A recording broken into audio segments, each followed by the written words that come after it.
Good morning, everyone. Press Information Bureau Mumbai and Nehru Yuva Kendra Sangathan Maharashtra and Goa are jointly organizing today's webinar on appropriate behavior for a clean India. First of all, I would like to welcome all our distinguished speakers here. Before that, I'm Dhanlakshmi from PIB Mumbai and I'll be moderating this session. A warm welcome to Zonal Director Prakash, NYKS Maharashtra and Goa, Shri Prakash Manure ji. आपका स्वागत है sir. A warm welcome to UNICEF Water, Sanitation and Hygiene Officer, Shri Anand Ghodke, and Advocate Afro Shah and UN Champion of the Earth. A warm welcome, sir. Before introducing our speakers individually, I would just like to say a few words about them. Afro sir, could you please mute your mic? Before giving a individual introduction about the speakers, I would like to say a few words about who our speakers are today. So just imagine it's a Sunday morning and you're planning to take a stroll on the beach. I'm saying beach because I'm in Mumbai now. What if you're just going there to have the view of the scenery, the sunrise, the breeze, or the sea waves? But what if you come across a piece of garbage or a plastic bottle or a wrapper? What will we do? Most of us will just say, we'll just curse the person who dropped it there, or we'll just curse the government. अरे सरकार क्या कर रहा है? किसने ये डाला यहाँ? That's what most of us react. And then we'll just walk past the garbage. But our speakers today are those who are not like most of us. They'll just bend down, pick the garbage, and put it in the dustbin, or even will ensure that it is properly disposed. So it is a pleasure and honor to have all our speakers here.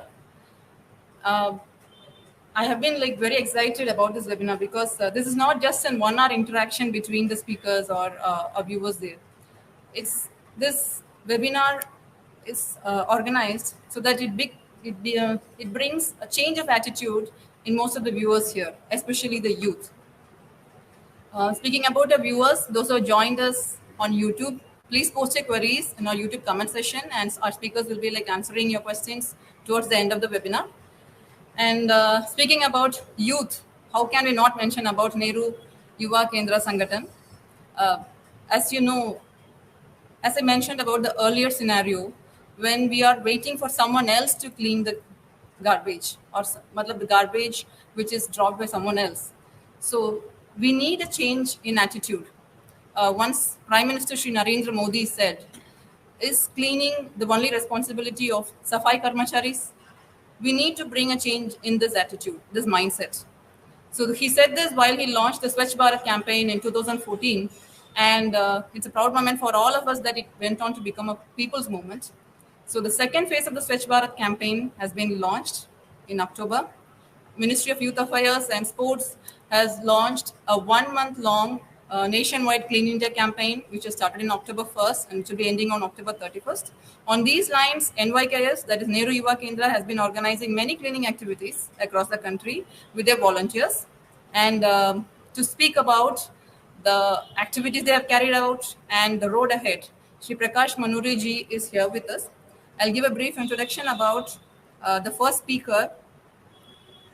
Shri Manure ji is the Zonal Director, Nehru Yuva Kendra Sangathan, Maharashtra and Goa. He has 32 years of experience in youth development sector and also has worked in conducting programs for the upliftment of the youth. He has organized National Integration Camp, Northeast Youth Exchange Program and Tribal Youth Exchange Program. So I request Shri Prakash Manure ji to give a few words about the webinar and the road ahead for a clean India. Prakash sir. नमस्कार आप सभी लोगों को। जैसा कि अभी madam ने बताया कि हम लोग, और मैडम खुद भी उसकी गवाह है, मेरी आवाज आ रही है आप सभी लोगों को? हाँ, तो जैसे एक माह 2 अक्टूबर या 1 अक्टूबर से जो ये कार्यक्रम प्रारंभ हुआ था, इसका शुभारंभ अनुराग ठाकुर जी जो हमारे माननीय मंत्री है उनके द्वारा यूपी में वाराणसी से इसका प्रारंभ किया गया और पूरे देश में ये सतत प्रयास किए गए कि गांव से लेकर शहर और शहर से लेकर कस्बे तक के लोगों को जागरूक किया जाए कि जो प्लास्टिक वेस्ट है, सिंगल यूज प्लास्टिक वेस्ट है, उसका निष्पादन करके उसका संग्रहण करें और उसको इधर उधर न फेंके। इससे पर्यावरण को बहुत नुकसान होता है। पर्यावरण के साथ साथ पशु भी उसको कभी कभी खा जाते हैं। तो एक सामाजिक दायित्व का निर्वहन करते हुए सभी लोगों को जागरूक करना था और यह एक आदत में शुमार हो जाए, क्योंकि अभी भारत के अंदर मैं बहुत सारे क्षेत्र में गया हूँ, बहुत सारी जगह पे मैं रहकर भी आया हूँ। मैं देखता हूँ हम लोग जो हमारे घर गवर्नमेंट की रिस्पॉन्सिबिलिटी मानते हैं, हमारी नहीं मानते कि वो हम लोग आया और दूसरों के घर के सामने कचरा फेंक दिया। इसी सारी चीजों को लेकर नेहरू युवा केंद्र ने एक मास मूवमेंट स्टार्ट किया है और इसको काफी हद तक के महाराष्ट्र, गोवा, पूरे देश में बहुत सफलता मिली। यहाँ पर जो 2 आइकॉनिक प्लेस थी, मैडम उषा शर्मा जी और नेहरू युवा केंद्र संगठन के डीजी श्री विजय कुमार आईपीएस भी आए थे गेटवे ऑफ इंडिया के सामने। और मैं कभी कल्पना भी नहीं कर सकता था कि होटल ताज के सामने प्लास्टिक बोतल्स हमें पड़ी मिलेगी और बहुत सारा प्लास्टिक वेस्ट वहां पर भी पड़ा था, वो हमने सब कलेक्ट किया। 19 तारीख को बैंड्रा फोर्ट के ऊपर यह कार्यक्रम आयोजित किया गया, जिसमें बहुत सारी संख्या में एनएसएस के बच्चे, नेहरू युवा केंद्र के वॉलंटियर, इवन देन थाने डिस्ट्रिक्ट से भी कुछ 150 वॉलंटियर्स इस कार्यक्रम में आए और सारे लोगों ने वहां पर जो भी घूमने फिरने के लिए जो लोग आते हैं या जो उनके द्वारा उपयोग में की जाने वाली प्लास्टिक की बोतल्स है, कुछ समुद्र में बहकर आई वाली सामग्री थी, जो हम लोगों ने शायद 50-60 बैग ले गए थे, वो भी कम पड़ गए हमको। इतना वहां पर प्लास्टिक का जो कचरा था उसको हमने निष्पादित किया। इस कार्यक्रम में हमें बीएमसी के मिस्टर सुधीर दलवी जी ने भी बहुत सहयोग किया। उनकी जो बीएमसी की उपायुक्त है मैडम हसनाड़े, उनका भी हमें सहयोग मिला। पूरे महाराष्ट्र में स्वच्छ भारत मिशन के मिशन डायरेक्टर श्री मूले साहब है, उन्होंने भी नेहरू युवा केंद्र को पूरे महाराष्ट्र और गोवा के अंदर जो उनका टेरिटोरियल क्षेत्र था वहां पर उन्होंने पत्र लिखकर सारे लोगों को यह जानकारी दी कि भाई ये कार्यक्रम हो रहा है, इसमें आप नगर पालिका, नगर प्रशासन, नगर परिषद, ग्राम परिषद या ग्राम पंचायत स्तर तक के यह कार्यक्रम हुआ।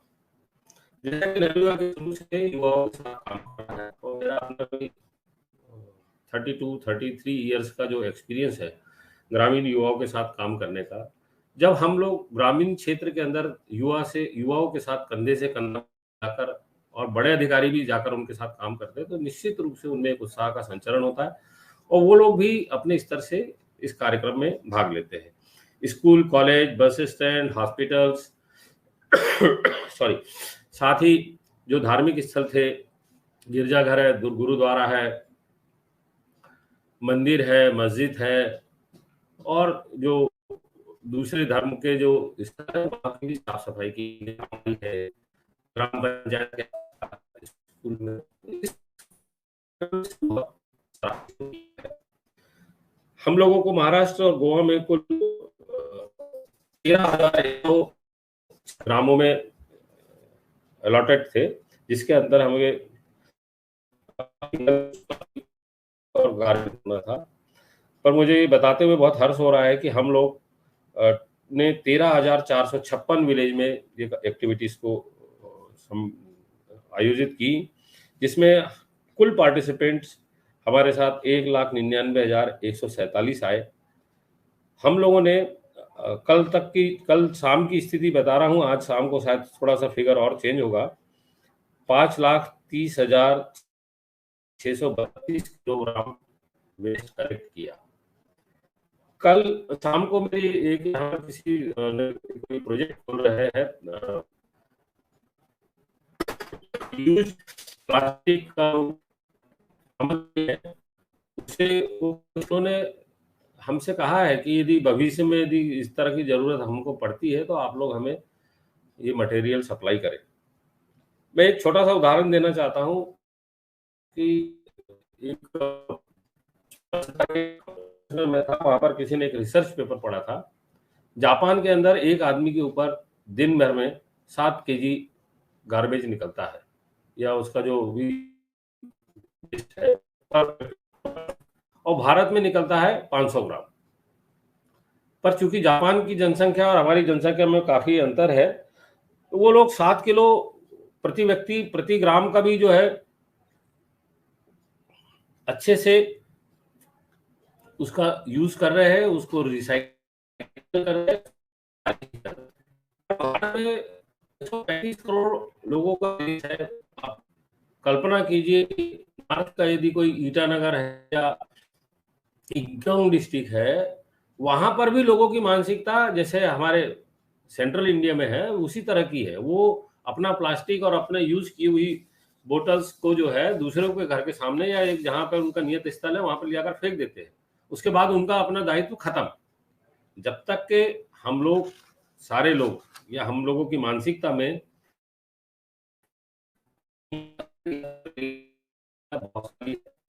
जैसा कि बोल रहे थे कि के बारे में लोगों को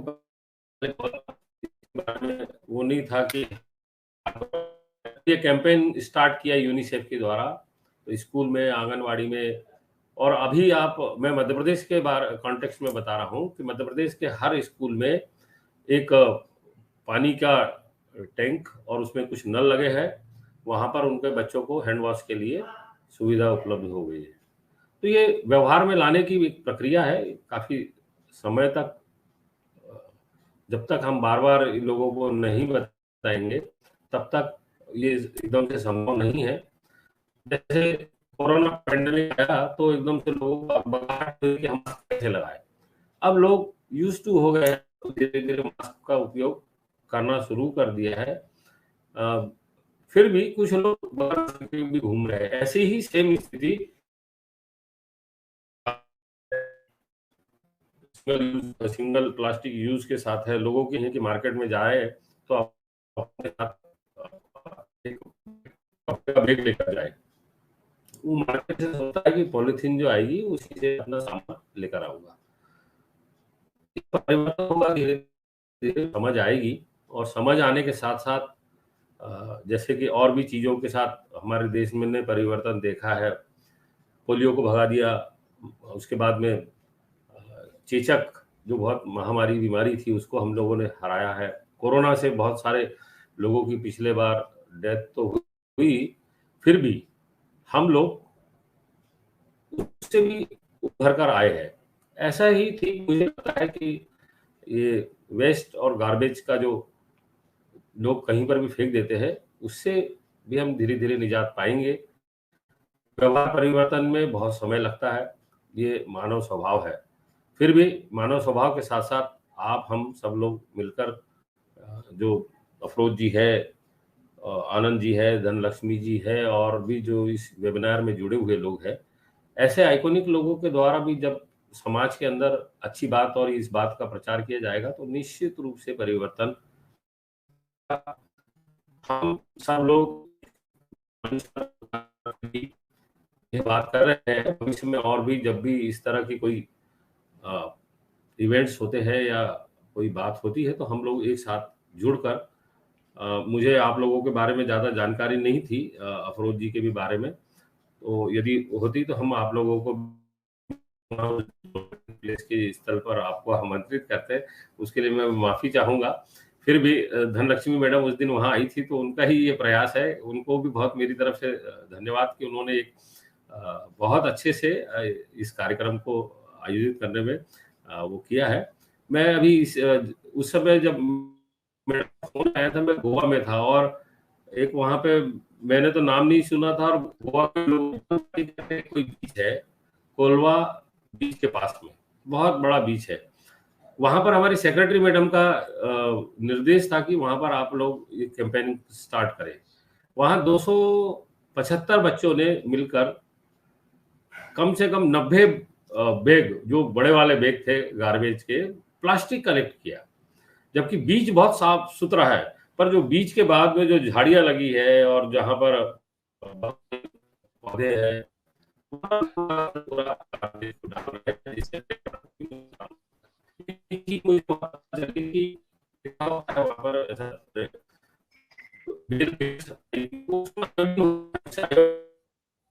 फार्मा कंपनी है, वो आयोडीन उससे भी एक्सट्रैक्ट करती है। तो ये बहुत सारी छोटी छोटी चीजें हैं, जब आप फील्ड में उतरते हैं, जाते हैं, बाहर जाते हैं, लोगों के पास जाते हैं। इसमें मेरा एक ये मध्य प्रदेश बिलोंग करता हूँ, तो हमारे मध्य प्रदेश में ट्राइबल्स बहुत है और मेरा ट्राइबल्स के साथ काम करने का बहुत बड़ा अनुभव है। मैंने ये महसूस किया कि हम कभी कभी जो बहुत ज्यादा पढ़े लिखे लोग बोलते हैं ना कि ट्राइबल्स, आदिवासी जो है थोड़े, क्या कौन सा शब्द, तो मेरा ये मानना है कि वो अच्छे से रहते हैं। उनके गांव में चले जाइए, आपको कहीं पर भी कचरा नहीं दिखेगा, कहीं पर भी गंदगी नहीं दिखेगी, पूरा गांव साफ सुथरा होता है। यदि वो प्लास्टिक लेकर भी आते हैं तो एक उन्होंने छोटा छोटा गड्ढा खुद रखा है घर में पीछे, उसी में उसको एक ही जगह पर डंप करते हैं। तो ये सोसाइटी है, यहाँ पर बहुत ज्यादा पढ़े लिखे लोग भी बहुत ज्यादा अच्छा काम नहीं करते हैं, पर जहाँ पर दूसरी तरफ कम पढ़े लिखे लोग हैं, कम समझदार लोग हैं, वो लोग हमसे ज्यादा अच्छा काम करते हैं। तो ये व्यवहार में लाने वाली बातें हैं, सीखने की बातें हैं। कभी मौका लगा तो हम लोग किसी ट्राइबल बेल्ट के फील्ड के विलेज में भी जाकर ये देख सकते हैं कि ये जो है वो हो रहा है। मैं मेरी तरफ से धनलक्ष्मी मैडम को और यूनिसेफ के वास ऑफिसर श्री आनंद गोडके जी, श्री अफरोज शाह जी, यूएन चैंपियन का अभिनंदन करता हूं और आप सब लोगों के प्रति मैं हृदय से कृतज्ञता जाहिर करता हूं कि आप लोगों ने मुझे सुना और मंच पर आने का मौका दिया। धन्यवाद।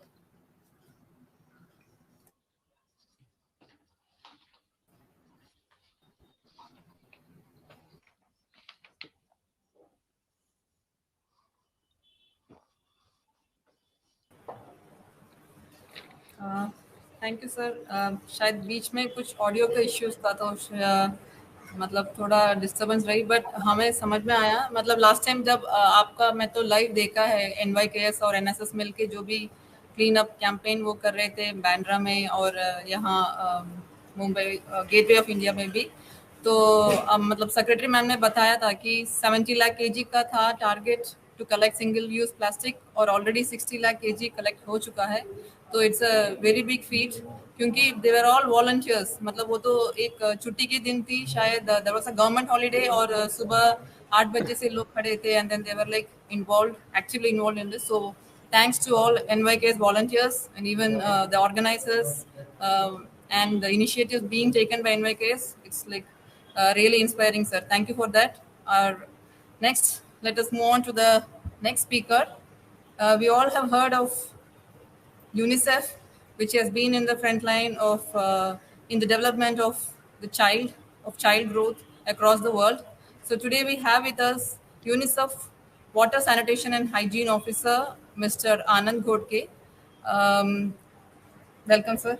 So about Sri Anand Godke, he is trained as an engineer. He works with UNICEF Field Office for Maharashtra in the capacity of National Officer for WASH, that is Water Sanitation and Hygiene. He is in the development sector for more than 20 years, and he has been associated with UNICEF for the last 10 years in various capacities. He has worked with NGOs, governments, and private sector.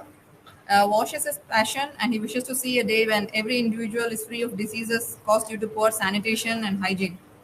His areas of interest are capacity building, monitoring, and networking for promoting the WASH sector in the state and the country. He believes that every one of us has a role to play in it. So, sanitation and hygiene, it's very important for an overall growth of a child, not just nutrition or education. Why we need sanitation is very important, and it has been rightly highlighted by even the Prime Minister with the Swachh Bharat campaign, like how it can change, how our attitude and approach can change the overall development of every individual, including the younger generation, the youngest generation, that is our children. So let us hear from Sri Anand Godke ji, WASH officer. Sir.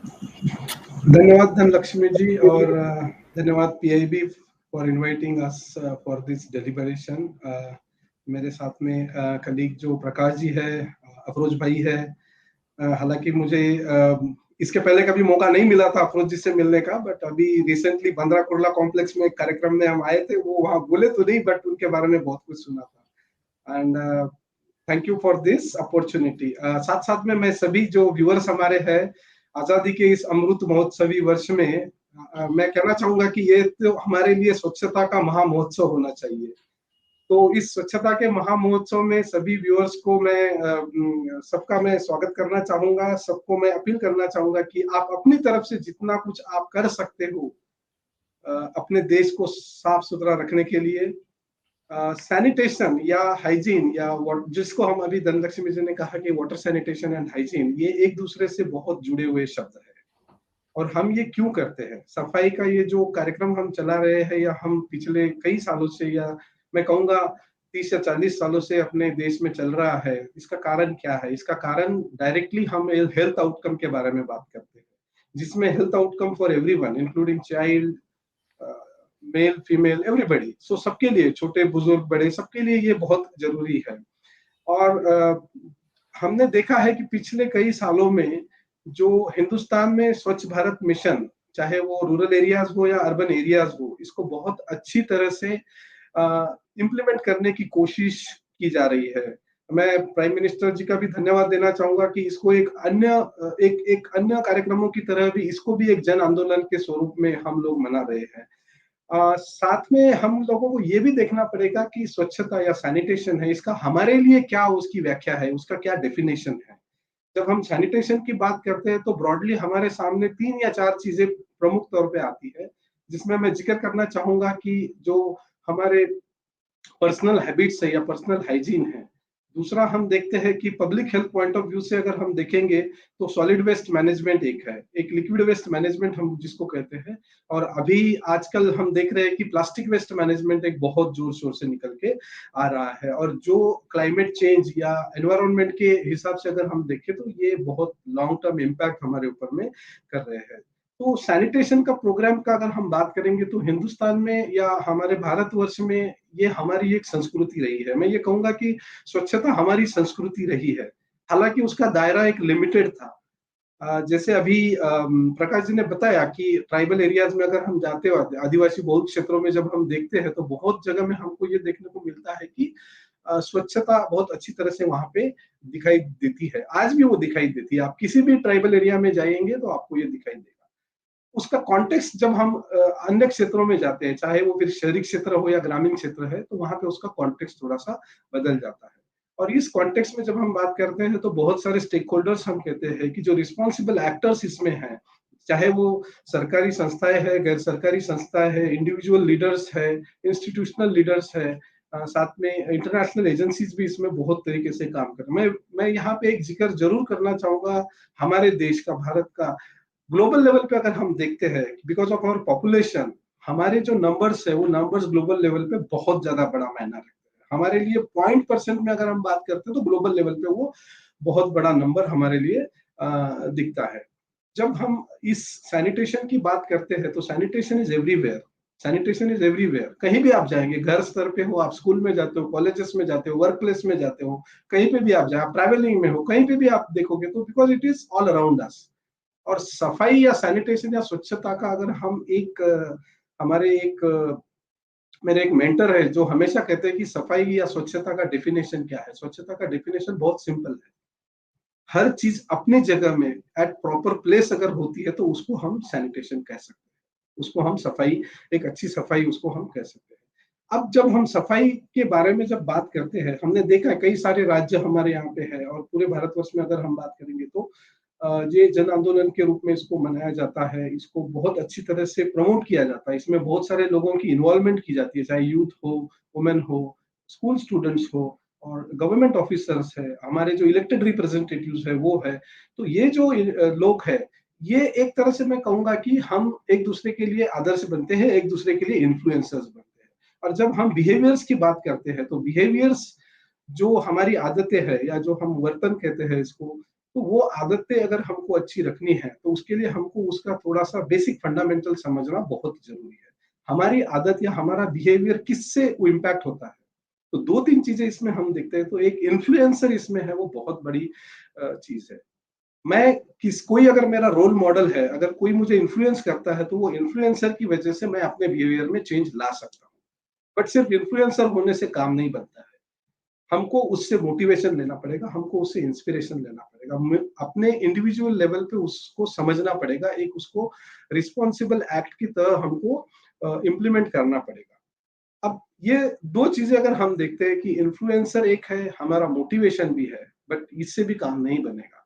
हमको जो हमारे infrastructure है, जो infrastructure की availability है, उसको भी हमको देखना पड़ेगा। मैं सिंपल उदाहरण देना चाहूंगा कि स्कूल्स में अगर हम बच्चे जो मिड डे मील करते हैं या खाना खाते हैं, उसके पहले हमको एक एक्सपेक्टेशन है कि खाना खाने से पहले हमको हाथ धोना जरूरी है, साबुन से, पानी से हाथ धोना जरूरी है, और उसका एक समय है, क्योंकि अभी रिसेंटली हमने 15 अक्टूबर को ग्लोबल हैंड वॉशिंग डे मनाया है। और कोविड-19 का मैं जिक्र करूंगा तो सब जो हमने 15-20 साल से करने की कोशिश की थी, वो कोविड ने पिछले 1.5 साल में सबको सिखा दिया है कि हाथ साफ करना क्यों जरूरी है।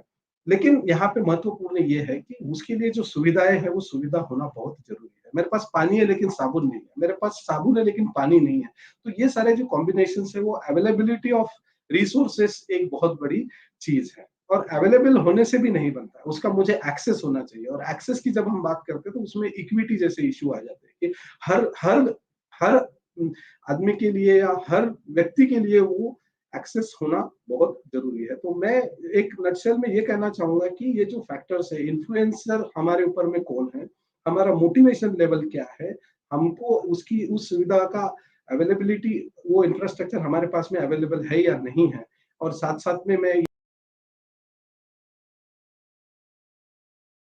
में हमने पिछले 7-8 साल में बहुत बड़ी अचीवमेंट हमारे देश में हुई है, चाहे वो शहरी इलाका हो या ग्रामीण इलाका हो। और एक शौचालय के बारे में हमने सुना है प्राइम मिनिस्टर साहब को कि कई बार उन्होंने अपील की है लोगों के कि उसके क्या मायने हैं। तो शौचालय भी एक सैनिटेशन का पार्ट है। It is not only sanitation, toilet is not only sanitation, it goes beyond. Sanitation का दायरा बहुत बड़ा है और उसको हमको समझना बहुत जरूरी है। और मैंने कहा कि हमारे संस्कृति में ये रहा है, हालांकि उसका दायरा हमको अभी बढ़ाना पड़ेगा। हमारी आदतें, हमको क्विक एक्सेस चाहिए, हमको बहुत जल्दी सैनिटाइजर, अगर हम हैंड सैनिटाइजेशन की बात करते हैं तो मुझे लगता है कि ऐसे करके मैंने हाथ धो लिया तो हो गया मेरा, नहीं। उसके लिए प्रॉपर टेक्निक हमको इस्तेमाल करनी पड़ेगी, उसके लिए प्रॉपर जो सुविधा है उसको हमको इस्तेमाल करना पड़ेगा। तो अभी बहुत बड़ी बहस छिड़ती है कि 20 सेकंड तक या 40 सेकंड तक मुझे हाथ धोना है, तो हम ये कहते हैं कि 20 से 40 सेकंड तक आप साबुन और पानी से हाथ धोइए, या आप सैनिटाइजर भी अगर यूज कर रहे हैं तो उसको कम से कम ये इंश्योर कीजिए कि वो आपके हाथ से निकल जाएगा, नहीं तो आप उसको खाएंगे तो फिर आपके कुछ केमिकल्स आपके शरीर में जा सकते हैं। तो सैनिटेशन की जब हम बात करते हैं और उसके बिहेवियर्स की बात करते हैं, तो इसमें जो स्टेक होल्डर्स है, वो स्टेक होल्डर्स जैसे मैंने थोड़ी देर पहले बताया कि एक तो इसमें इम्प्लीमेंटर्स होते हैं जो उसको एक्सेप्टर्स भी होते हैं। तो ये behaviour is not a simple game, ये धीरे धीरे आता है और इसमें कंटिन्यूटी हमको रखना बहुत जरूरी है। इसीलिए हम लोग कहते हैं कि जब 2030 की सस्टेनेबल डेवलपमेंट गोल्स की बात करते हैं, तब हम ये कहते हैं कि हमारे बिहेवियर सस्टेनेबल होने चाहिए। सिर्फ कोविड के पीरियड में हम हैंड सैनिटाइज करेंगे या हमारे अप्रोप्रिएट बिहेवियर यूज करेंगे तो नहीं होगा, जिसको हम कोविड अप्रोप्रिएट बिहेवियर करते हैं। हमको इसको कंटिन्यू करना बहुत जरूरी है। Consistency is very important and any behaviour, कोई भी बिहेवियर हमारा है, अगर वो टेम्पररी है तो फिर उसका कोई फायदा हमको लॉन्ग टर्म में नहीं मिलता है। और हम देखते हैं कि हमारे देश में ये टेम्पररी बिहेवियर एक बहुत बड़ी समस्या है। हम भूल जाते हैं, हम उसको प्रैक्टिस नहीं करते। तो मुझे लगता है कि कंटिन्यूटी इज वेरी इंपॉर्टेंट इसमें है। तो ये जो बिहेवियर को हम अगर कहेंगे तो हम इसको सोशल बिहेवियरल चेंज कम्युनिकेशन के लैंग्वेज में SBCC हम कहते हैं, या हम उसको इंफॉर्मेशन एजुकेशन एंड कम्युनिकेशन की बात के तहत भी इसको हम इन्फ्लुएंस करने का प्रयत्न करते हैं। तो इंफॉर्मेशन, जो हमारे पास इंफॉर्मेशन है, बहुत सारे आंकड़े हमारे पास में है, बहुत सारी नॉलेज हमारे पास में है, तो उस इंफॉर्मेशन को हमको यूज करके लोगों को एजुकेट करना है, लोगों के पास में उसको कम्युनिकेट करना है। तो ये है। और जो हमारे नॉर्म्स है उस नॉर्म्स को एक नए नॉर्म, या इसको हम कह सकते हैं कि एक नया सोशल नॉर्म हमको करना पड़ेगा। हर एक कोई आदमी है, उसकी ये रिस्पॉन्सिबिलिटी, अकाउंटेबिलिटी है कि मुझे स्वच्छ रहना है, मेरे आजू बाजू के परिसर को स्वच्छ रखना है, और हम इसको पर्यावरण स्वच्छता जिसको कहते हैं, वो पर्यावरण की स्वच्छता हमको रखना जरूरी है। जहाँ तक यूनिसेफ का इसमें सवाल है, यूनिसेफ बहुत सारी राज्य सरकारों के साथ में, केंद्र सरकार के साथ में इसमें कई सालों से काम कर रही है, और बिहेवियरल चेंज को हमारा जो अनुभव है, ये जो तजुर्बा है, it is easy but at the time it is very challenging also. इतना आसान नहीं है, और एक बार हमने वो आदत डाल दी तो उसको कंटिन्यू करना बहुत जरूरी है।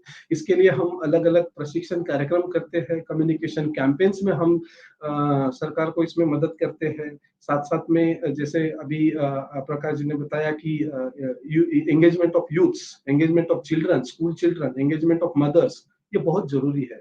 स्कूल स्टूडेंट्स को हम चेंज एजेंट्स कहते हैं, और वो हमारे फ्यूचर सिटीजन्स हैं, तो उनके लिए तो हम ज्यादा फोकस करते हैं।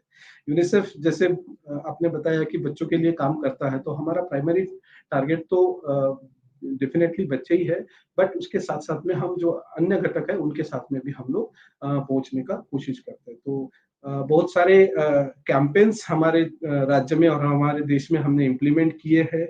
महाराष्ट्र की बात अगर मैं करूंगा तो पिछले कई सालों से, लगभग 20 सालों से हम लोग संत गाडगे बाबा के नाम से एक स्वच्छता का कैंपेन हम चलाते हैं। अभी स्वच्छ भारत मिशन, जिसको हम एक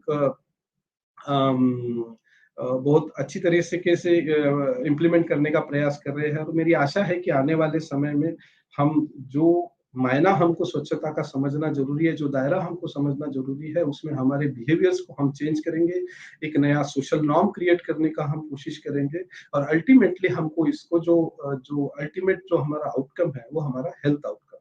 इसमें कई सारी टेक्नोलॉजीज अभी आ रही है, कई सारे एक्सपेरिमेंट्स इसमें हो रहे हैं।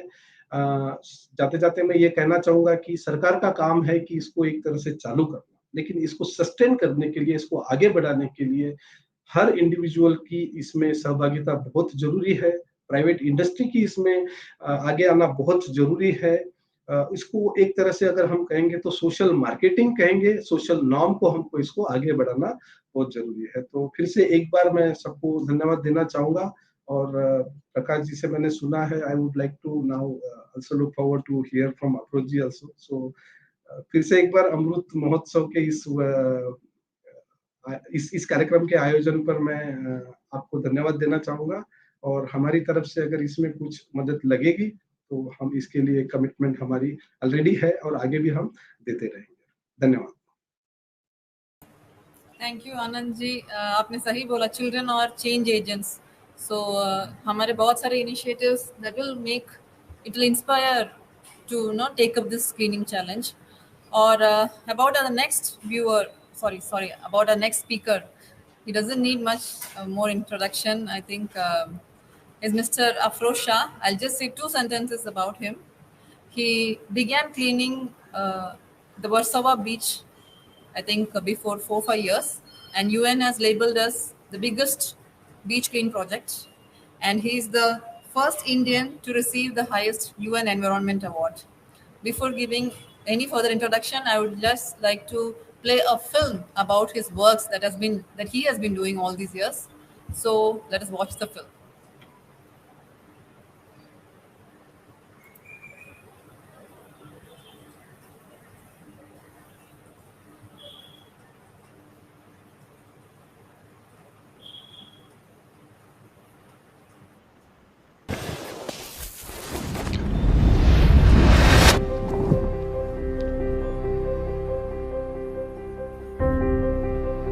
This is Mumbai.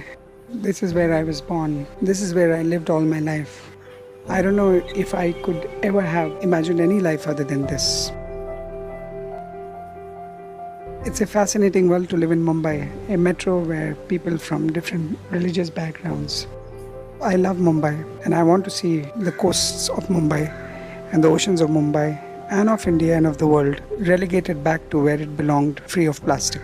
And I want to see my ocean healthy. I want to see my marine species and birds healthy. I have lived all my life on the coast of Mumbai, and particularly very adjacent to Warsaw Beach. And I remember when I was a kid, I used to come with my friends to play in this very beach. This is the consequential effect of convenience in economic prosperity. When I look back, I see only plastic and plastic and plastic in my ocean.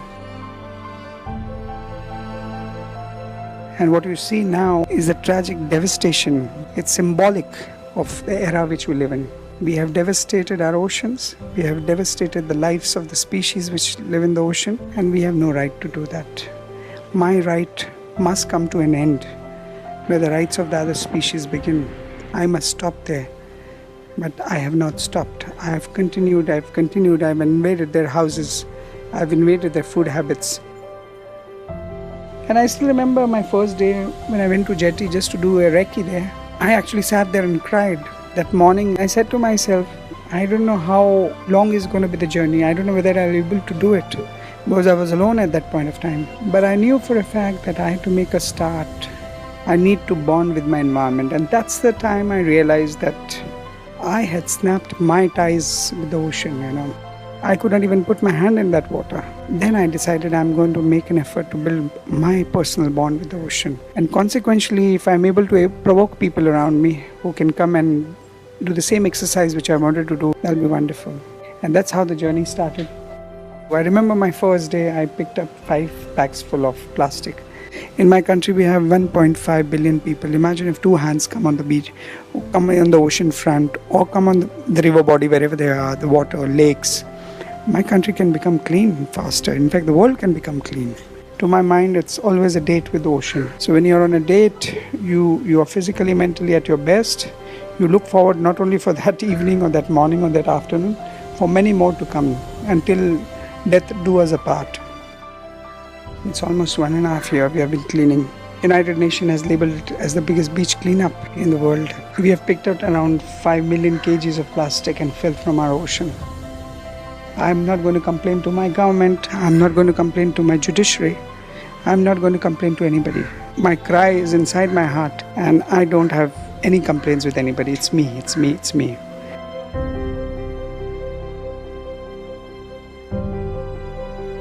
We are in the 76th week of our journey of cleaning the beaches and ocean. A lot of people ask me, how long you're going to clean? This question is flawed because not many people clean the ocean. This plastic will go into the deep sea, never to come back. Me and my volunteers will keep on doing it. Maybe this beach will become clean soon, but there are many other beaches which are in equally bad shape as Warsaw Beach was. We will continue our efforts on other beaches. It's about all of us. It's inclusive, and it will continue that way till our oceans are made plastic free.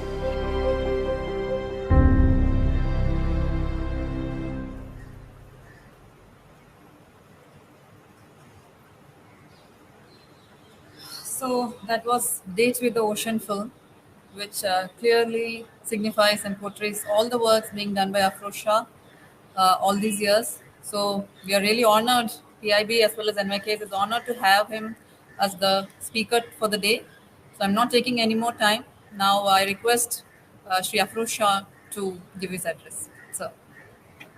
Thank you, PIB Mumbai, PIB Maharashtra. Thank you, Dhanalakshmi, for having me. एक तो ये electronic screen से बात करना ज़रा difficult होता है, लोगों के आंख में देख के बात करना आदत है, वकीलों की कोर्ट में, हमारे कोर्ट में भी बातचीत अभी जूम के थ्रू और ये सब होती है, so it's a little difficult, but I'll try my best. What you saw was, first of all, let me put the movie in the proper perspective. That movie is a very old movie. It was our first 1.5 year work at the beach. Having said that, लोग साफ सफाई को ज़रा misunderstand करते हैं. लोग बोलते हैं साफ सफाई मतलब आंख से दिखना चाहिए साफ सफाई, तो हो गई साफ सफाई. जिस तरह एक रोड पे सफाई कर्मचारी जाता है या कोई सिटीजन साफ करता है तो उस वक्त साफ करता है और बोलता है बहुत अच्छा हो गया. हम लोग बीच पे जाते हैं तो लोग बोलते हैं अरे बीच साफ हो गया. But it is not a one time affair. लोगों ने एनवायरमेंटल प्रोटेक्शन को और अपना जो कनेक्शन है मदर नेचर से, वो एक वन टाइम अफेयर कर दिया इवेंट के थ्रू.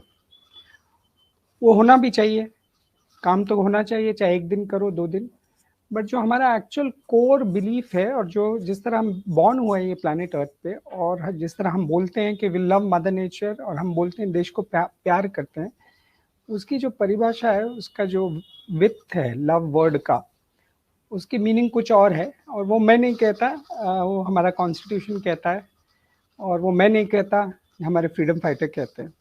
बीइंग अ लॉयर, जब मैंने लॉ पढ़ना शुरू किया, LLB किया, LLM किया, फिर कोर्ट में प्रैक्टिस, तो कॉन्स्टिट्यूशनल असेंबली डिबेट्स में अक्सर हम पढ़ते थे कि वो क्या चाहते थे हमारे से। जो हमारे फोरफादर्स है, जिनका खून पसीना निकल गया है देश के लिए, वो हमसे क्या चाहते थे? वो चाहते थे कि हम गवर्नमेंट बनाएं, वोट हो, वोटिंग हो, टैक्स भरें, कुछ लोगों को इंचार्ज किया जाए, कलेक्टिव इंटेलिजेंस जिसको बोलते हैं, कलेक्टिव गवर्नेंस, क्या वही चाहते थे? ये कुछ और कॉन्स्टिट्यूशन में बताया गया या उनकी जिंदगी में बताया गया? मैं एक छोटा सा एग्जांपल दूंगा, क्योंकि युवाओं की बात हो रही है। कई लोग जानते नहीं है, खुदीराम बोसकर के एक 19 साल का लड़का था वेस्ट बंगाल से, मेरा हीरो है, और ये देश के हर नौजवान का हीरो होना चाहिए। उसने क्या किया, आप उसका नाम गूगल कर दीजिए, पता चलेगा। अपनी जिंदगी दांव पे लगा दी। क्यों लगाई? उनको लगता था ये देश खतरे में है, देश के वासी खतरे में, और कुछ करना चाहिए। अब 21वीं सदी में तो वो बोला भी नहीं जा रहा है। आपको क्या बोला जा रहा है कि गन उठाओ, आपको क्या बोला जा रहा है कि बॉर्डर पे जाओ, नहीं, आपको इतना बोला जा रहा है, छोटी सी एक लाइन में मैं बोलता हूँ, अपना कचरा जो है बराबर से हैंडल कीजिए। अब वो भी हम करना नहीं चाहते। तो कॉन्स्टिट्यूशन जब बना तो उसमें कुछ ड्यूटी हमारे पे लग गई, देशवासियों पे, हम सब पे। वो ड्यूटी जो है आर्टिकल 51A(j) में बड़ी क्लियरली सेट आउट है। अब वो ड्यूटी ये है कि protect and preserve mother nature, environment को प्रोटेक्ट और प्रिजर्व किया जाए। हम हमारे देश से मांगते रहते हैं राइट्स। आप सोशल मीडिया पे हैं तो आप देखोगे कि नेगेटिविटी पूरी फैली रहती है, हेट फैला रहता है। कोई एक आदमी एक व्यू एक्सप्रेस करता है, 100 लोग उसके पीछे लग जाते हैं, फिर उसका क्लैरिफिकेशन, उसका क्लैरिफिकेशन। और यहाँ कॉन्स्टिट्यूशन बोल रहा है कुछ चीज़ें तुमको भी करनी होगी। और मैं इससे इनकार नहीं कर रहा कि आप वोट दीजिए और टैक्स दीजिए, और कुछ पॉलिटिशियन को कुछ नहीं बोलिए, आपका काम है डेमोक्रेसी में पूछना जवाब, बट उसके साथ वो ड्यूटी फिलअप करना। और वो ड्यूटी में एक बहुत बड़ी ड्यूटी है मदर नेचर को प्रोटेक्ट करना। और ये जो मदर नेचर को प्रोटेक्ट करने की जो परिभाषा है, वो अब हम जो अब चल रहे हैं 21वीं सदी में, अभी भी वो 1970 और 80 का फॉर्मूला है। उस वक्त इंटरनेट नहीं था, तो लोग क्या करते थे, एक आधा इवेंट करते थे, इवेंट करने के बाद उसको न्यूज़पेपर में, इलेक्ट्रॉनिक मीडिया में रिले होता था। अब ये प्रॉब्लम इतना बड़ा हो गया कि अगर वो करने लग गए तो हम जैसे वर्सोवा पे आपने देखा, और ये जो रिवर मीठी और यहाँ सब देखते हैं हम, जहाँ जहाँ हमारा काम चालू है, कि ये कम्युनिकेशन का जो मोड है 1970 और 80 का, जरा सा चेंज करना होगा। वो चेंज जो है, मैं मेरे एक्सपीरियंस से बोलता हूँ, ये कोई एकेडमिक एक्सरसाइज नहीं है।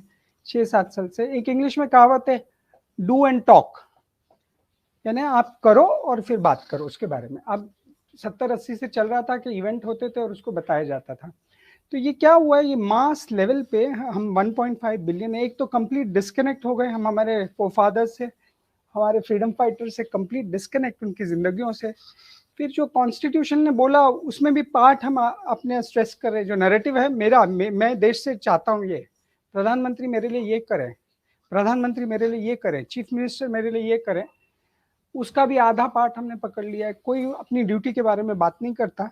तीसरा जो मेथड और प्रोसीजर चल रहा है, वो इटसेल्फ जो है वो जरा पुराना है, 30-40 साल पुराना। जब इंटरनेट नहीं था तो था, अब तो इंटरनेट है, आप सब देख सकते हैं। लोग फोटो खींचते हैं, वीडियो खींचते हैं, ये करते हैं, वो करते हैं, इट्स ऑल लाइव। तो ये जो इंग्लिश कहावत मैंने बोली, डू एंड टॉक, ये होना चाहिए। हम लोग बातें बहुत करते हैं, ये प्लानिट में बातें बहुत होती हैं कि मैं प्यार करता हूँ, मदनी से काम नहीं होता। और ये क्लीनिनेस का जो काम है, इसको समझा भी नहीं जाता। लोग क्या सोचते हैं कि रोड से कचरा उठा लो, बीच से कचरा उठा लो, नदियों से कचरा उठा, ऑफ कोर्स ये होना चाहिए, इसको कोई मना नहीं करता, बट क्लीनिनेस अपने घर से शुरू होता है। वो क्लीनिनेस शुरुआत जब होती है जब कचरा बनता नहीं। लोग अब जो बातें करते हैं सब ऐसे, कचरा बन गया अब क्या करें। कोई बोलता है मैं वेट ड्राई सेग्रीगेट करता हूँ, कोई बोलता है कि मैं वो करने के बाद बाहर साफ सफाई भी करता हूँ। पर असल जो प्रॉब्लम है, वो जो प्री लिटर, जिसको मैं बोलता हूँ इंग्लिश में, प्री लिटर मतलब कचरा बनने से पहले आपके दिमाग में क्या चल रहा है, वो बहुत ही इंपॉर्टेंट इशू है। और होपफुली वो हम एड्रेस कर पाएंगे कि ये जो इशू है कि कचरे को किस तरह कम किया जाए।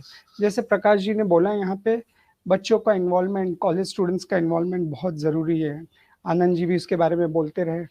और होपफुली ये जो काम है ये गांधीयन काम होना चाहिए, ये प्यार से होना चाहिए और ये कोलैबोरेशन होना चाहिए, आपस में मिलके सब मिलके हाथ जोड़ के करें और इसको समझना बहुत प्रॉब्लम, क्योंकि इंग्लिश में कहावत है जो मैं अक्सर बोलता हूँ, if you ask the wrong question you will get a wrong answer. तो हमारा क्वेश्चन अगर सही होगा तो उसके आंसर जवाब बराबर मिलेंगे। तो ये साफ सफाई का काम ऐसे ही है कि इसको समझना कि कचरा कैसे कम करना, फिर कचरा जब आ जाए तो इसको हैंडल करना। जैसे अभी मैं बीच पे जब मैंने काम शुरू किया तो वकील होने के नाते लोग मेरे को बोलते थे ये क्या हो गया, एक लॉयर जाके बीच पे कचरे उठा रहा है। मेरे लिए बहुत आसान था, स्टेटस को डिस्टर्ब न करूं और रिट पिटिशन या PIL फाइल कर दूं हाई कोर्ट में, मैं ही ड्राफ्ट कर देता, मैं ही आर्ग्यू कर देता जज के बिफोर, और एक 2-3 पेज का ऑर्डर पास होता कि BMC को बोला जाए एफिडेविट फाइल करने, क्या स्टेप ले रही, क्यों कचरा दिख रहा है। ये तो एक तरीका था। दूसरा तरीका था कि महात्मा गांधी की लाइफ पढ़ी थी, खुदीराम बोस की लाइफ पढ़ी थी, सरदार वल्लभ भाई की लाइफ पढ़ी थी, क्या मैं कुछ उन जैसा कर सकूं, थोड़ा तो करूं, थोड़ा तो समझूं, थोड़ा तो हाथ बढ़ाऊं।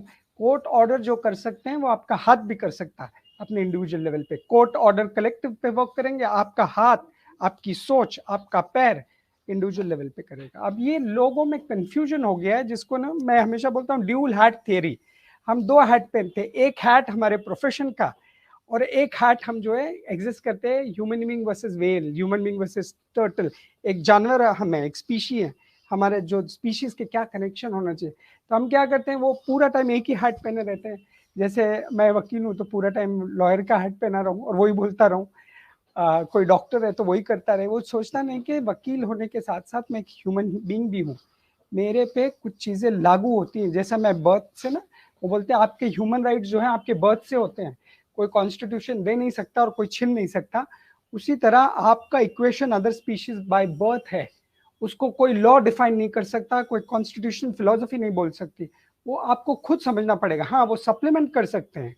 तो ये जो यूथ में जो ये कंफ्यूजन चालू है, और ये कंफ्यूजन में मैं आपने ये सभी फंसे हुए हैं।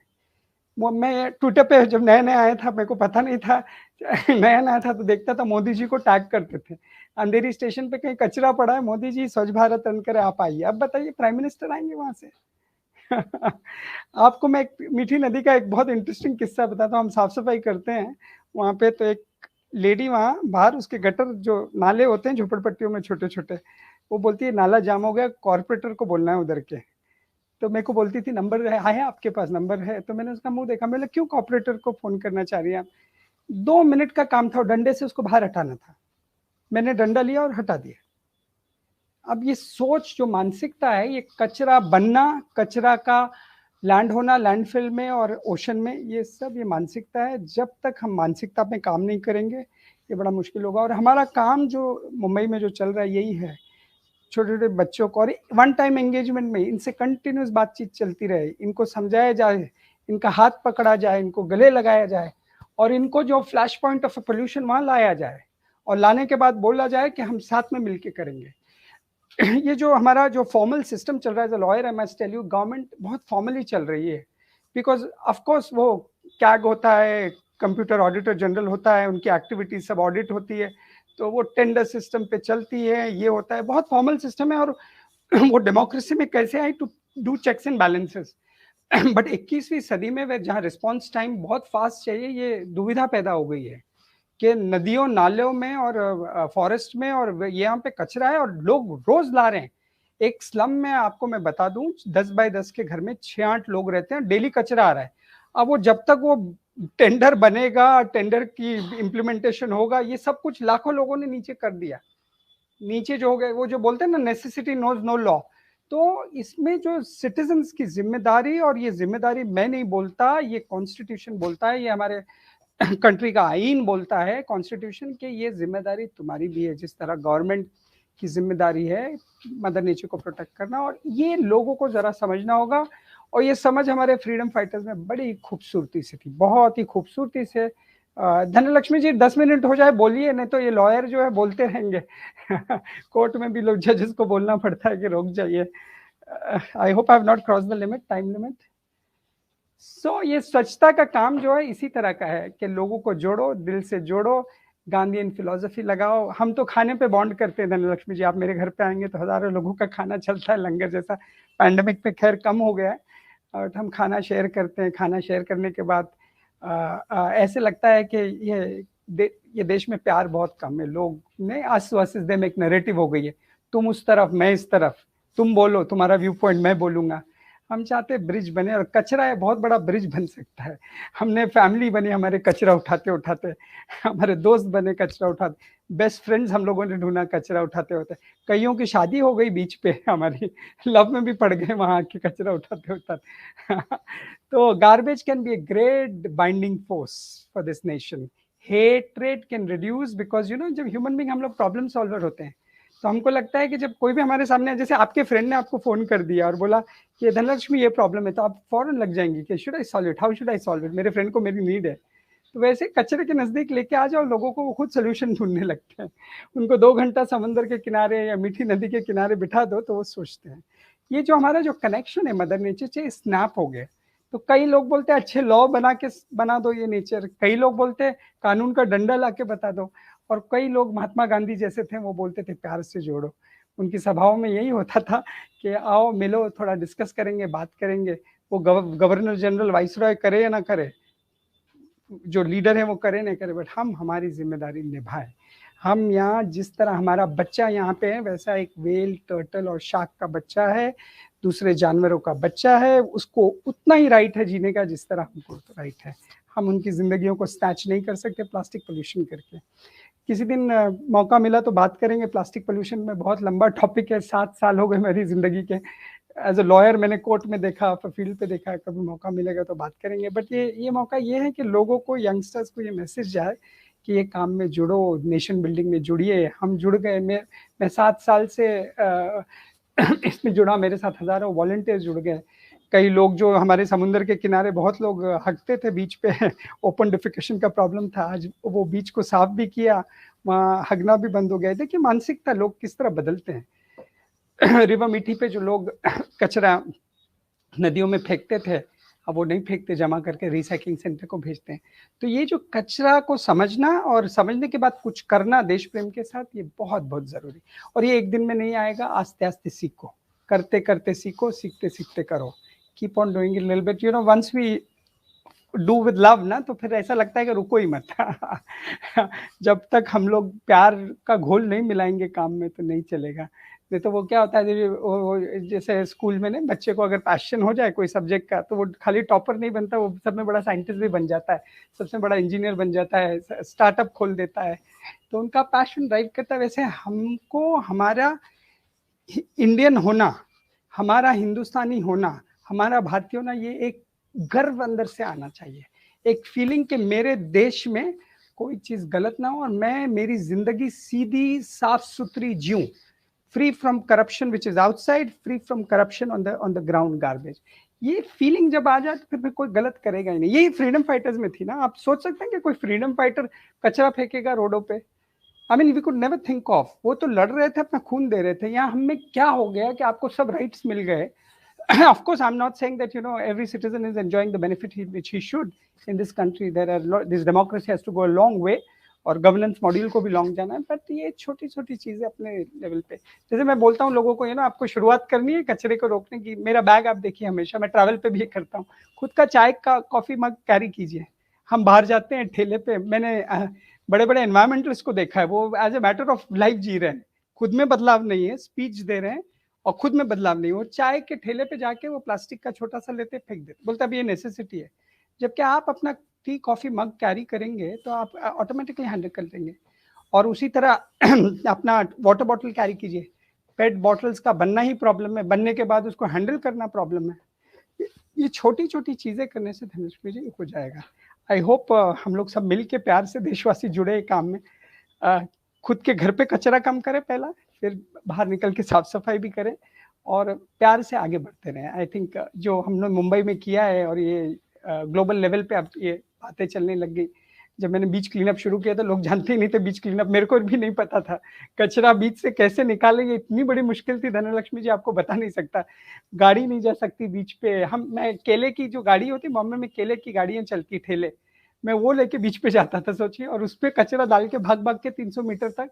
फिर किसी 2 लोगों को पकड़ता था, बोला अब तो इतना आसान हो गया है कि सब सीख गए हैं कि चलिए ये मशीन लग सकती है, ये हो सकता है, वो। और इसमें देखिए कोलैबोरेशन बहुत ज़रूरी है। ये खाली एक अफरोज, एक सिटीजन नहीं, सब मिल के करें। हम लोगों का, जैसे मैं आपको बताता हूँ, हम काम करते हैं कोलैबोरेशन, रिलायंस इंडस्ट्री है, वो बेचारी आके बॉबकैट देती है, डाउ केमिकल है, बहुत से कंपनी जो है अपना हिस्सा लगाना चाहती हैं कि ये काम में देखे। एक दूसरी बात है प्लास्टिक को रिड्यूस करना, उस पर हम जोर डालते ही हैं। हम नहीं बोल रहे कि प्लास्टिक बना के पूरी दुनिया को फ्लड कर दो, बट ये कोलैबोरेशन जो है ना, बहुत एडिडास कंपनी वो हमारे साथ फील्ड पे करती रहती है काम, नॉर्वेजियन गवर्नमेंट है, फिर हमारे बीएमसी के अधिकारी हैं। लोग बीएमसी को गालियां देते हैं, हम तो बोलते हैं कि गले लगाओ उनको, बहुत अच्छा काम करते हैं वो लोग। हाँ, कहीं छोटी मोटी कमियां होती हैं, वहाँ आप उसको रेक्टिफाई किए, जब पूरे को ब्लैंकेट ब्रश करना। तो ये हेट की भाषा कम करके लव करके कुछ करो, डू एंड टॉक, और ये बदलाव ज़रूर आएगा। अगर मैं और मेरे वॉलंटियर एक 3 किलोमीटर वर्सोवा बीच को क्लीन कर सकते हैं, दाना पानी के 2 किलोमीटर को कर सकते हैं, मीठी नदी के 2 किलोमीटर को कर सकते हैं, और 1 लाख 1.5 लाख लोगों को जीरो गार्बेज कर सकते हैं, तो ये बहुत ही आसान है, बहुत ही पॉसिबल है। 168 घंटे हैं हमारे पास हफ्ते में, 2 घंटा बाहर निकालिए देश के लिए, कहाँ भी हो उतरो 2 घंटे के लिए, और अच्छी तरह बैटिंग करो। सॉरी, इंडियन टीम इतनी अच्छी बैटिंग नहीं कर रही है अभी मैं विराट कोहली का नाम लेता, बट बैटिंग करो अच्छी तरह इंडिया के लिए, फील्ड पे उतर के 2 घंटा 1 हफ्ते में बाहर निकल के कुछ कीजिए। थैंक यू धनलक्ष्मी हैविंग, और it was a pleasure Anand ji और प्रकाश जी आपको सुनने का। होपफुली कभी मिलेंगे और ये बातचीत को आगे बढ़ाएंगे और खूब काम करेंगे। धन्यवाद nice to hear you approach. Yes, thank you so much sir, it is our pleasure. मतलब बहुत अच्छा पॉइंट बोला आपने कि कॉफी मग तक मैं खुद कैरी करता हूँ, हम क्यों नहीं कर पाएंगे। मतलब लास्ट टाइम मैंने went to this NYKS cleaning project, मतलब बैंड्रा में जो कर रहे थे, तो वहाँ देलवी जी से मिला, तो उन्होंने बोला मैं खुद कैरी करता हूँ, मेरा एक क्लॉथ बैग है, मैं हमेशा कैरी करता हूँ, सब्जी लेना है, कुछ भी लेना है, मैं उसी में I used to like use that. I never, ये हमारा डिपेंडेंस कम करता है, प्लास्टिक बैग्स ना लेने का डिपेंडेंस कम करता है। फिर आप लोगों जैसा बहुत सारे वॉलंटियर्स, इट्स नॉट जस्ट आपका ही काम है, हम सबका काम है, ये जो कचरा डिस्पोज करने का भी काम कम करेगा। और जरूर हमारा व्यूअर्स सब मतलब बहुत इंटरेस्टेड तो है ही आपसे बात करने के लिए, आपके काम से बहुत इंस्पायर्ड हो चुके हैं, जरूर वो सब अपनाएंगे जो भी आपने बोला, और इंडिया भी जीतेगी, हमारा इंडियन क्लीनलीनेस कैंपेन भी जीतेगी जरूर। और now we have lot of questions sir, I will just begin with the first question. Comment section में तो बहुत सारे अफरोज सर को थैंक्स बोल रहे हैं, you are very inspiration, and ये सब बोल रहे हैं आपका फिल्म्स अच्छा लगा है। वो धनलक्ष्मी जी, थोड़ी सी हमारी चूक हो गई, वो नई फिल्म एक्चुअली नहीं भी, वो 150 साल पुरानी है। I could have shown it. वो हमारे धनलक्ष्मी जी, मैं आपसे एक निवेदन कर रहा हूँ कि मेरी एक वेबिनार और स्टार्ट हो रही है डीजी साहब के साथ में, पूरे हायर ऑफिशियल। सर आपकी आवाज नहीं आ पा रही है sir, sorry sir, thank you for joining us. या sir, baki we'll just have so only Anand sir and Afroz sir is here to answer the questions. We'll just start, I'll read out the questions and then we'll wind up the session. We have one question from Mr. Deepjoy Mamberly. Often many of us think that little things like picking up a piece of waste will not really make a difference. How can we help ourselves and each other overcome this mindset? Sir, आप कोई भी choose कर सकते हैं, इस कौन answer करेंगे? आप आंसर कीजिए। आनंद जी, आप आंसर करना चाहिए। I think again, I mean, we are going back to the behavior, basic behavior. So it's not about, जैसे अप्रोच ने भी कहा है कि it's not about picking up the waste and putting it at one place. As I was mentioning that a thing at its proper place is called as a sanitation. है ना? जो चीज अपने जगह में अच्छी तरीके से रह सकती है, that is sanitation. और दूसरा चीज ये है कि when we look at these simple questions, I remember once I was in Paris, वहां पे मैंने देखा एक बंदा आके प्लास्टिक को ऐसे, जो चिमटा कहते हैं हम लोग, वो चिमटे से पिक कर रहा है ना, उसी द लेवल ऑफ थॉट कि मेरा हाथ भी, किसी ने प्लास्टिक अगर फेंका भी है तो मैं उसको हाथ नहीं लगाऊंगा, मैं उठा के उसको एक जगह में। सो ये बिहेवियर का बात है इसमें। एंड सेकेंड इज दैट कि what you are saying is picking up a piece of waste will not really make a difference. How can we help ourselves and each other overcome this mindset? I think शुरुआत अपने से करनी चाहिए, अपने घर से करनी चाहिए. That's the basic fundamental. और बहुत सारे टेक्निक्स इसमें, बहुत सारे स्ट्रेटजीज इसमें है, segregation at source, reduce, reuse, recycle, reimagine, I would से कि कमेंट्स में भी मैं पढ़ रहा था कि किसी ने कहा कि कपड़े का बैग गवर्नमेंट क्यों नहीं प्रोड्यूस करती। I'll tell you an example, मुझे शिमला में लगभग 1.5 साल रहने का मौका मिला, 2010 की ये बात है, and how it is related to our tourism also, how it is related to our environment. उस समय शिमला में मुझे मालूम नहीं आज मिलता है कि नहीं मिलता है, लेकिन प्लास्टिक का कैरी बैग नहीं मिलता था।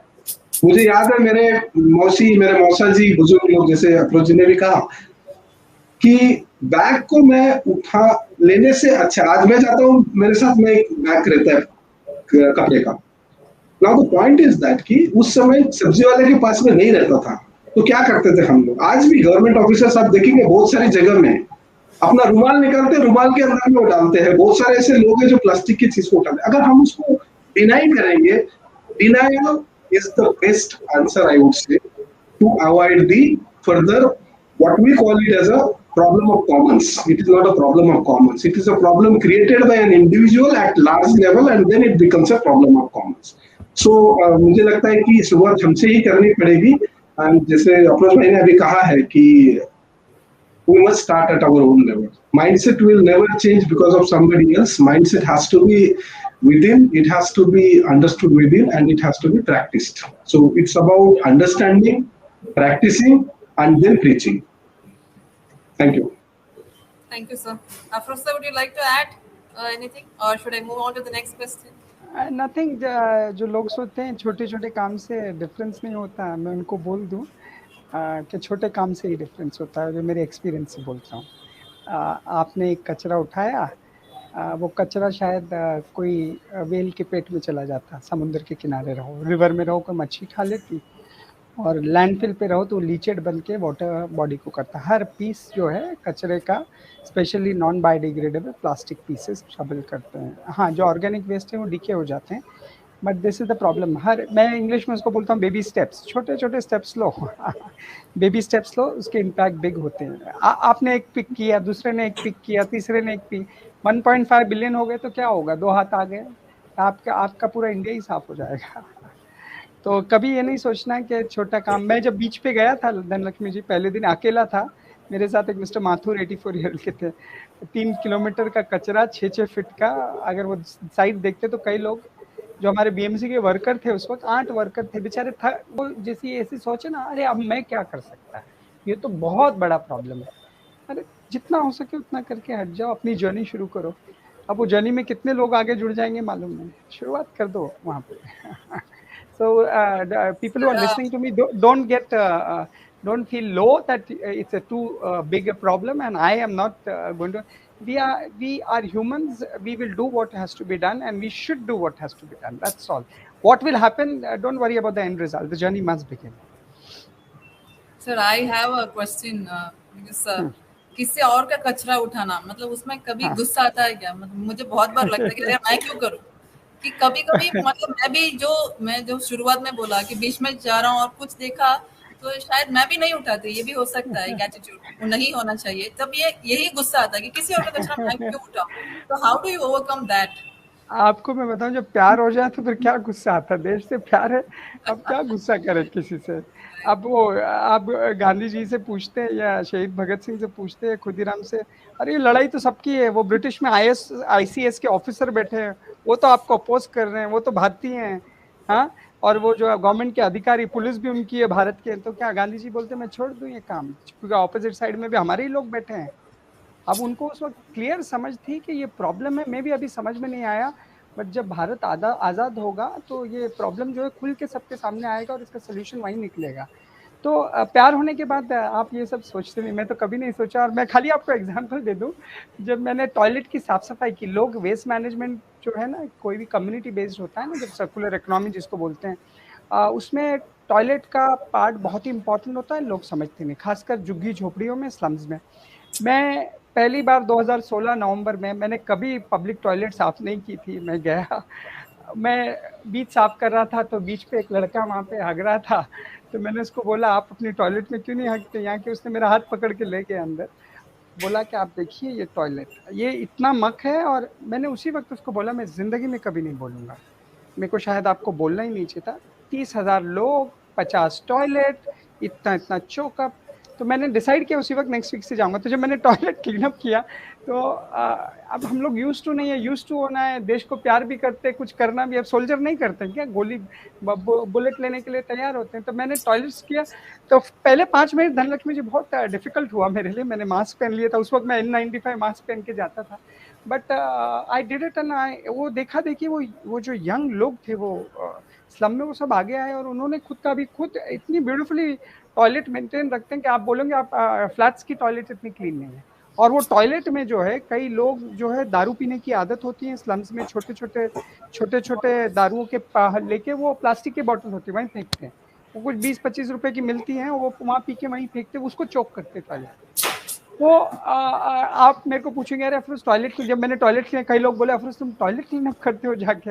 मैंने बोला कोई प्रॉब्लम नहीं, देश के लिए प्यार है, करेंगे। तो ऐसा कुछ नहीं। और कई वो आजू बाजू के लोग थे, वो बोलते थे ये इलेक्शन में जरूर खड़ा रहेगा नेक्स्ट कॉर्पोरेशन इलेक्शन। तो मैं उनसे पूछता था पता नहीं कितने पॉलिटिशियन जो है टॉयलेट साफ करने से अपनी जिंदगी शुरू की है, ये सारा पता करना पड़ेगा कि वो जा के झुग्गी झोपड़े में टॉयलेट साफ करते थे फिर वोट मांगने गए।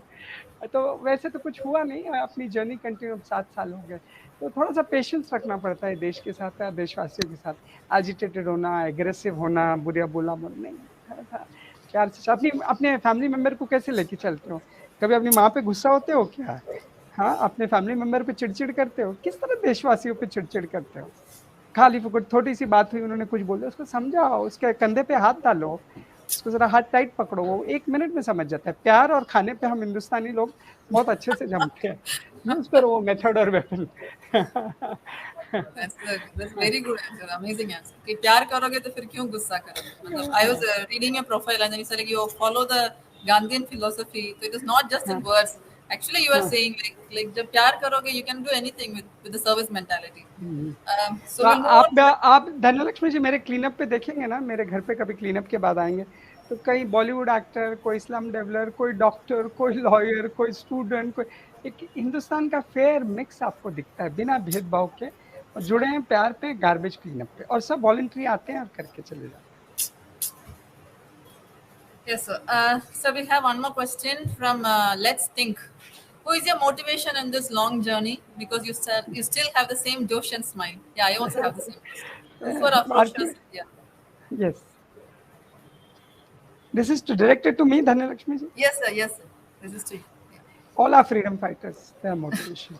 Mahatma Gandhi, Shahid Bhagat Singh, they gave up their life. I mean, we must take a cue from them.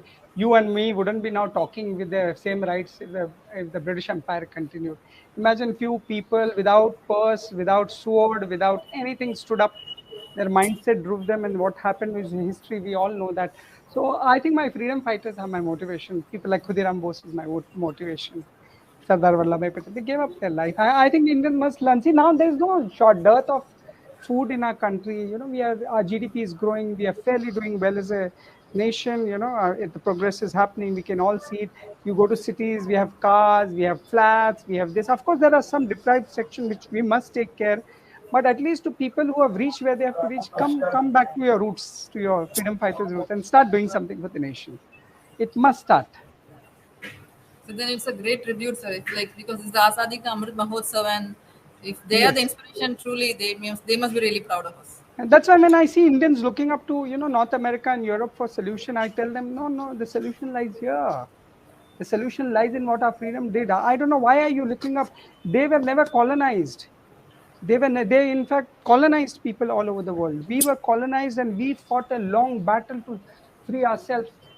What better motivation and what better inspiration?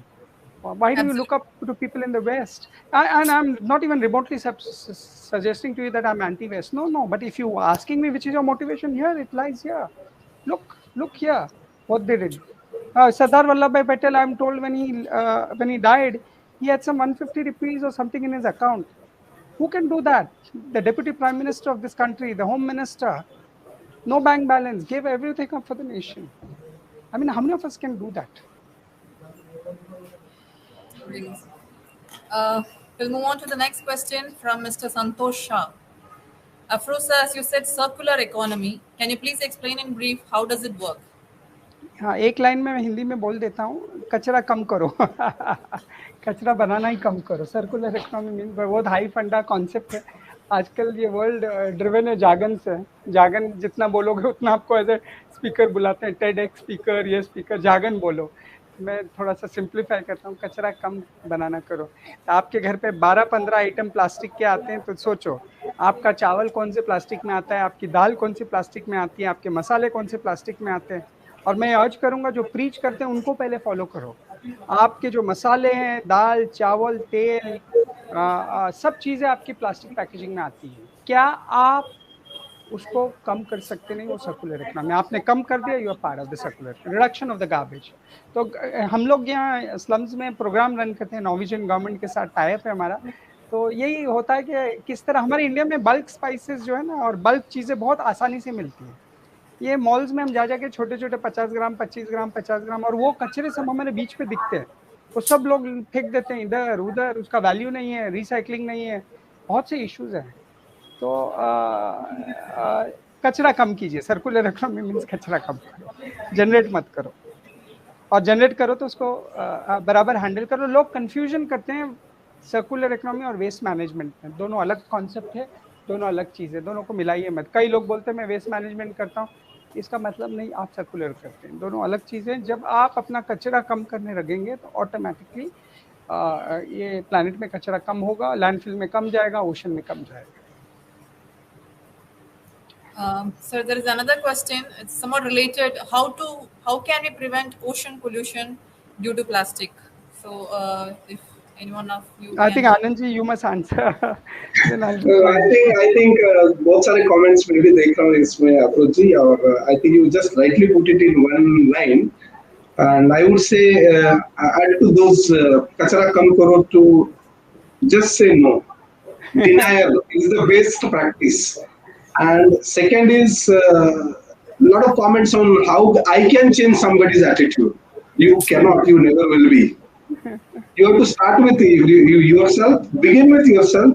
If everyone begins with himself or herself, your problem would be solved. So don't even try to, मैं 15 साल 20 साल से मैं यहाँ पे काम कर रहा हूँ सैनिटेशन में, and I will tell you बहुत अच्छे किस्से हैं और बहुत अच्छे एक्सपीरियंसेस भी है। कोशिश जब करते हैं किसी का माइंडसेट चेंज करने की ना, वो बाउंस बैक होता है, यू नो। फिर वो अफरोज भाई ने जो बोला कि प्यार से बात करो, आपको प्यार नहीं मिलेगा, आपको गाली गलौज मिलेगा, यू नो। तो ये आप देखेंगे। तो start with yourself, try to see, just observe. उसको मैं ज्यादा से ज्यादा एक सरकास्टिक कमेंट दे सकते हो आप, and if is a human being you will understand कि मुझे सरकास्टिक क्यों माना। सिग्नल पे हम जाते हैं, it's all about our discipline. Signal पे हम जाते हैं, रेड या येलो जब आ जाता है तो येलो इज इंडिकेशन भाई you have to stop, you have to apply brakes. Red में आपको स्टॉप करना है और ग्रीन में आपको जाना है। So I would say let us look at those traffic light signals in ourselves and try to give some examples to others. Don't tell them that I will do it for you. Don't tell कि आप अपना mindset change करो. Begin with yourself. And dependence कैसे कम करना है plastic के ऊपर में, बहुत अच्छा सवाल है ये। But you again I would say कचरा कम करो, deny करो, and find out the solution. Solution जैसे अप्रोच ने just अभी कहा कि solution lies here. It is around you. It is around you. So you just need to introspect, think, and act. Thank you, sir. Sir, एक और सवाल है again, how to adapt a sustainable life from Santosh Shah. So it's a very elaborate. Sustainable life. Sorry, please. हाँ, Yeah. आप पहले तो अपने घर पे देखो क्या क्या प्लास्टिक आता है, शुरुआत वहीं से करो। आनंद जी बोल रहे थे ना, पहले अपने आप को बदलो। मैंने आपको, मैं नाम नहीं लूँगा, एक बड़ी फेमस कंट्री की एनवायरमेंट मिनिस्टर मेरे साथ लंच ले रही थी दिल्ली पे। मैं यूएसए ट्रैवल कर रहा था, वो ग्लोबल सिटीजन फंक्शन में बात करने के लिए। तो स्टॉप ओवर दिल्ली में था और वो वहाँ थी, तो मिलने आई, लंच पे मीटिंग कर एक आधा पौने घंटे इतना खाना ऑर्डर किया। अब वो खाना ख़त्म जब हो गया, वो उठ गई, इतना खाना था। अब वो आपको पता है one of the second biggest reason for global warming is food wastage. अब उनको कैसे सिखाया जाए? मैं 3-4 दिन पहले आपको, फिर मैं नाम नहीं लूँगा, गवर्नमेंट के हाईएस्ट अधिकारी के वहाँ पे था, यहाँ महाराष्ट्र में, नाम लूँगा तो लोग फिर बोलेंगे शेम, नेम शेम करो। इतना प्लास्टिक, मेरे को वहाँ अवार्ड दिया जा रहा है, मेरे को बोला जा रहा है अफरोज वाह वाह, और वहाँ इतना प्लास्टिक। आप मेरे बीच क्लीनअप्स पे आइए, रिवर क्लीनअप पे, हम 100, 200, 300 लोगों को खाना चाय वगैरह देते, एक सिंगल पैकेजिंग नहीं होता। तो सस्टेनेबिलिटी स्टार्ट्स विद यू। आप जो भी लोग सुन रहे हैं, आप चाहते हैं दुनिया बदलना, आप घर पे आप अपना चावल कैसे आता चेक कीजिए, दाल कैसे आता चेक कीजिए, आपका ऑयल कहाँ से आता देखिए, आपके मसाले कहाँ से आते देखिए। बॉम्बे में और इंडिया में freely available, good quality, half the price without packaging. आप पहला स्टेप तो आप ही ने ले लिया।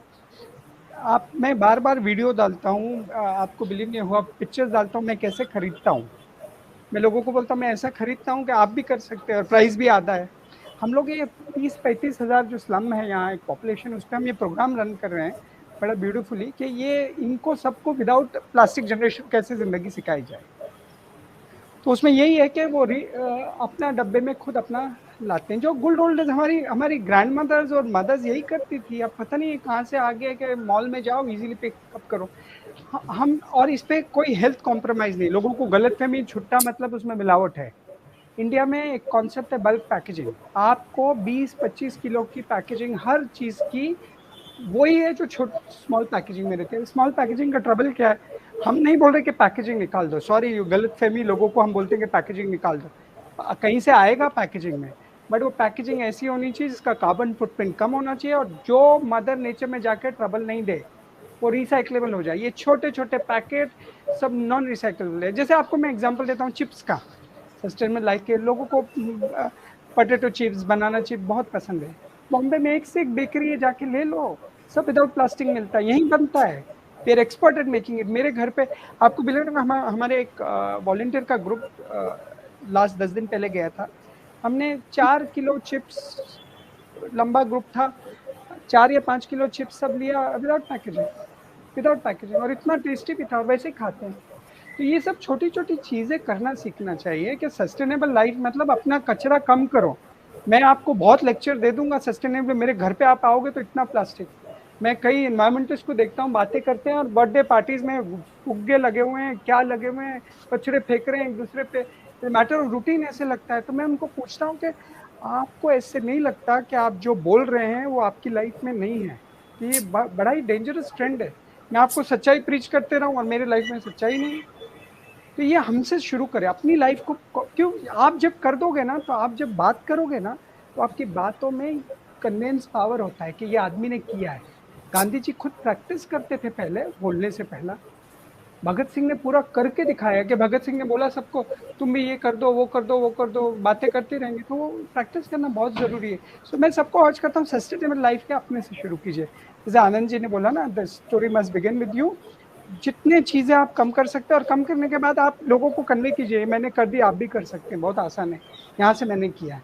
ईजी वे आउट करना बहुत आसान, बहुत ईजी, वो है इम्पोर्टेंट है। Yes, sir. Thank you, sir. And there's a follow-up question, like, in what ways can product packaging companies contribute in proper ways? अभी आनंद जी ऑर्डर करेंगे कि ये प्लास्टिक कंपनी क्या करे।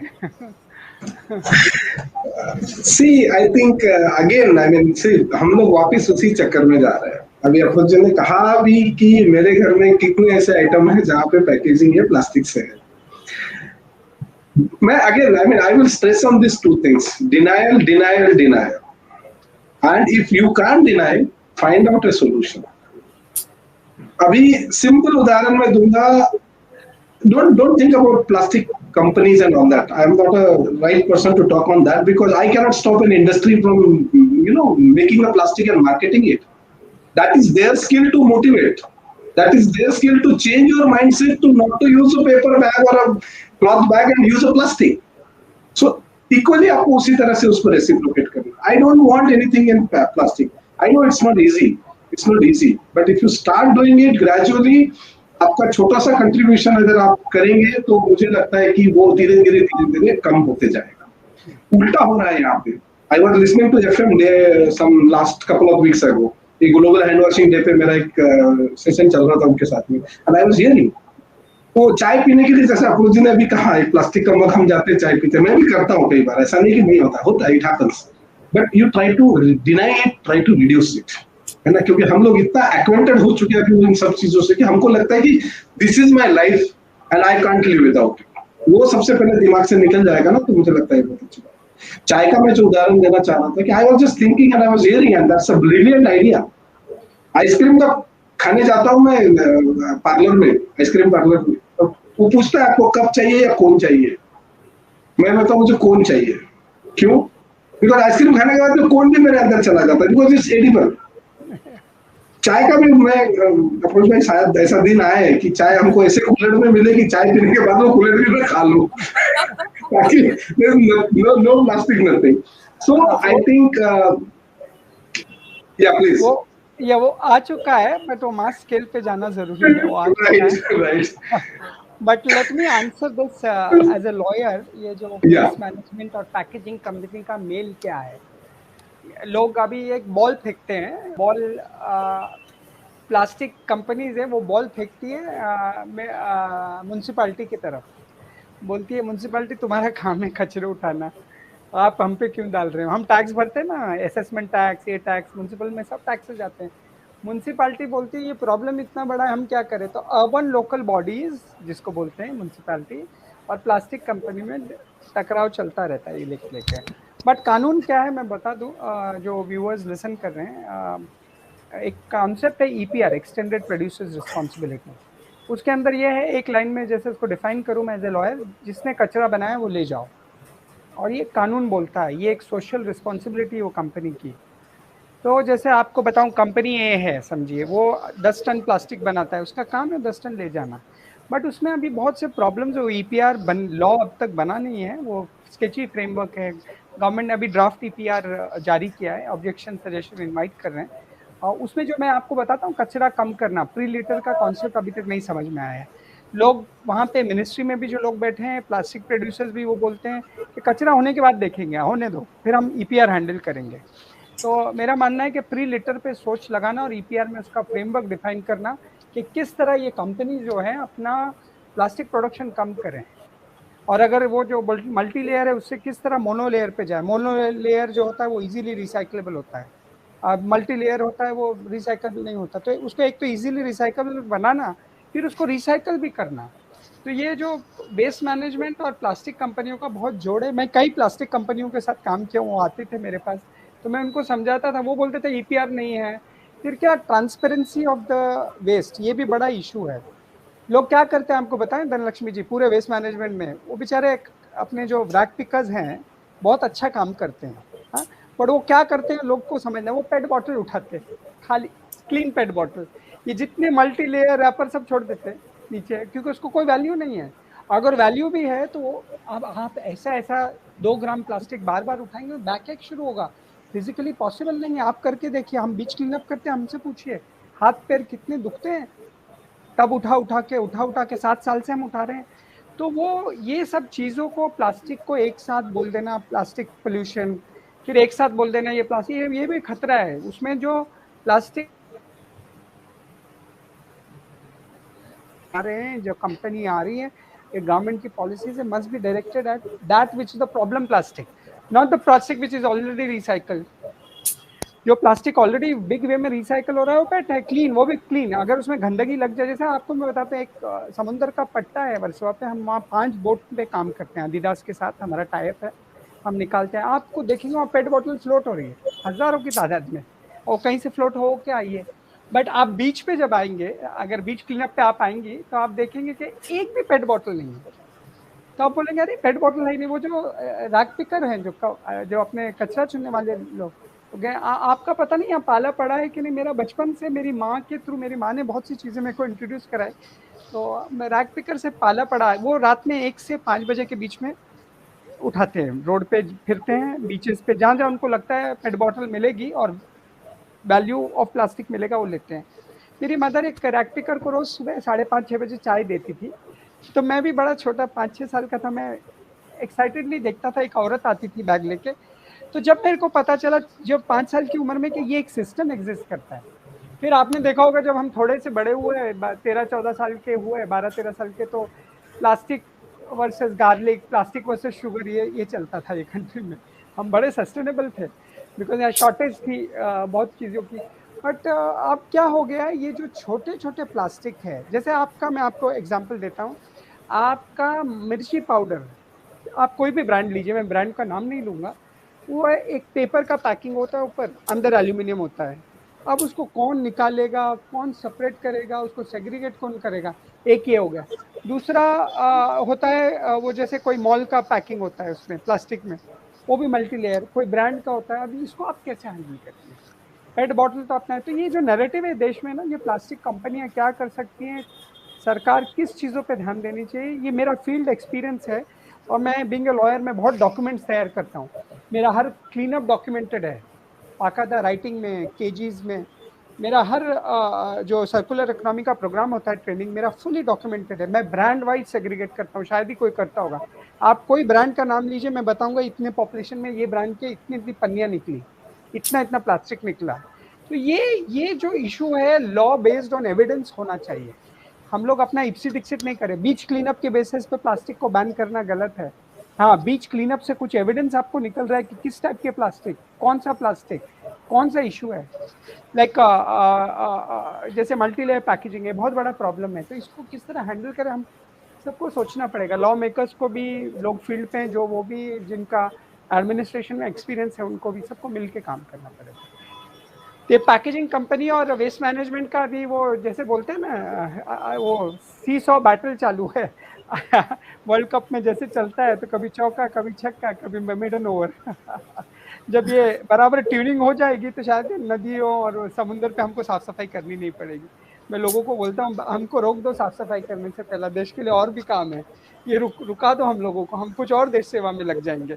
यही थोड़ी देश सेवा है, हम दूसरे भी देश सेवा पर। कब रुकेगा, जब ये लोग बैलेंस करेंगे। इन लोगों ने अभी तक बैलेंस ड्रॉ नहीं किया है हमारे फेवर में, तो मेरी कोशिश है वो बैलेंस को ड्रॉ कर दे। Thank you sir, that was wonderful answer. Sir, एक और क्वेश्चन है, again about plastic only. Does banning single-use plastic even make a dent in the bigger problem of climate change? Anand ji, आप आंसर कीजिए इसका सवाल मैं दोनों चीजें से कहूंगा, हाँ भी है और ना भी है। So let me put you in confusion. देखिए, जैसे बार बार हमको ये समझना पड़ेगा कि किस हद तक मुझे उस प्लास्टिक को यूज करना है। अगर मैं उसको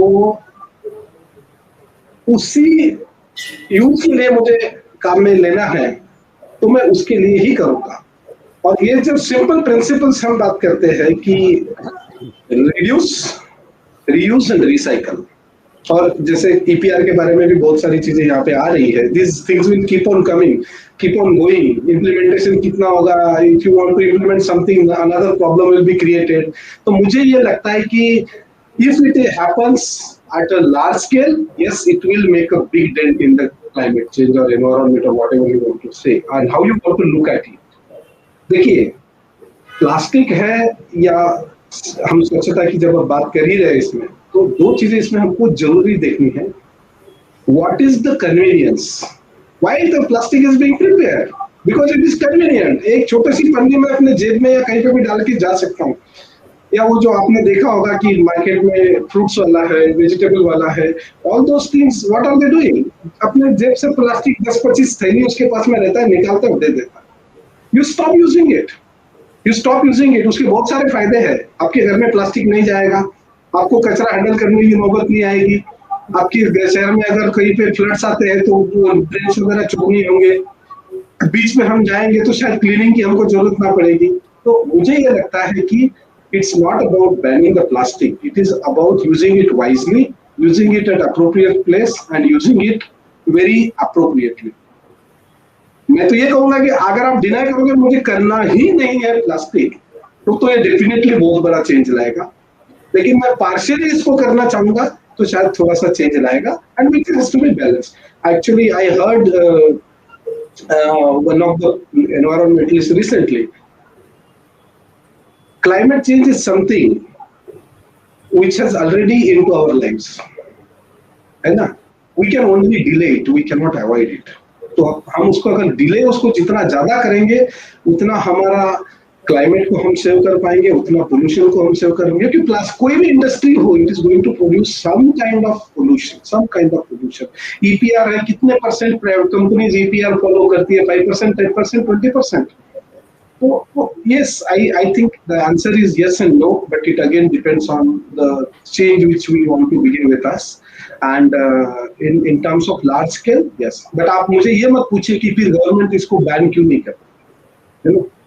So there are some political and economic equations to that. So if I start with myself denying less use, less waste. हालांकि बहुत सारे बुजुर्ग लोग कहते हैं ये वेस्ट नहीं, इसको मराठी में हम बोलते हैं कचरा नवे कांचन। Anything that is called as waste can be converted into a reusable thing and a useful thing. So yes, I think I would say it is yes and no both. Thanks.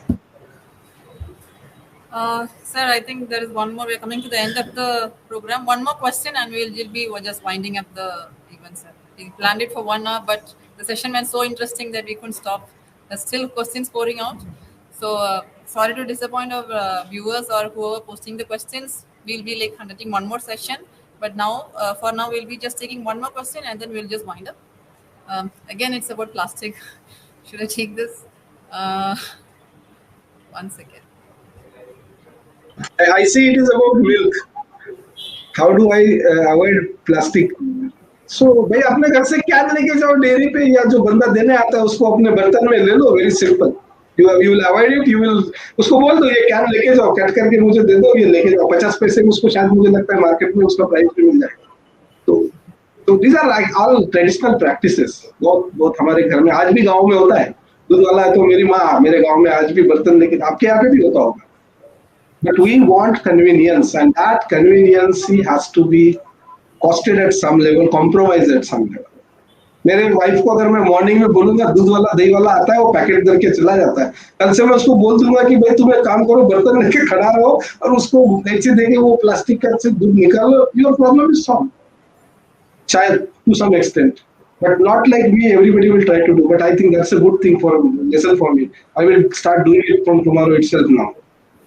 वो milk pouch आएगा, अपना बर्तन में लेगा, उसको वापस दे दूंगा, भैया तू लेके आया तू ही लेके जा, मुझे तो दूध चाहिए, प्लास्टिक नहीं चाहिए। Thanks. Thank you sir. Anand ji बोल रहे हैं अगर अमूल के एमडी सुन रहे हैं तो उनके लिए एक सोल्यूशन बहुत अच्छा प्रोवाइड किया है। जिस तरह प्लास्टिक की थैली घर तक आती है वापस भी ले जाओ, वैसे ही उनका ईपीआर इम्प्लीमेंट हो जाएगा।